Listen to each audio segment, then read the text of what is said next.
Why is it the track and field, America always win? And what are the representative?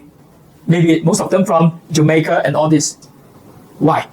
Because the genetic is such that they are better in those areas.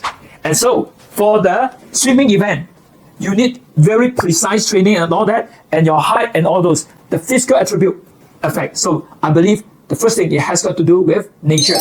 So when you go into talking about learning mathematics, it's quite interesting to discover that mathematics is usually done very well by the Chinese, the Japanese, the Korean, and of course Singaporeans. Why? It must be because of the language that they use, the certain training that they go through. Because mathematics is a training on how many steps you solve the problem. So the training, some of them are faster, some of them are take longer step.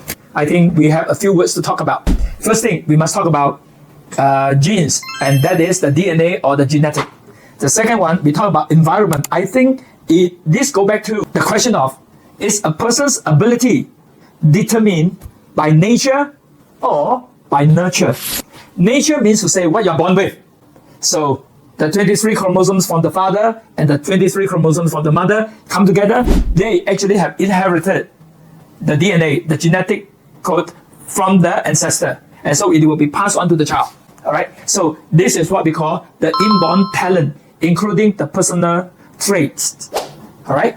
Now, so once we understand this, we are born with a talent, but this talent must be given the environment so that they can develop. It's just like the seed. The seed must be given the right soil so that they can actually begin to grow. So now, I would say that number one is nature first and then nurture. So if I discover a certain talent about a child, then I can spend the time developing the child by providing the correct physical environment.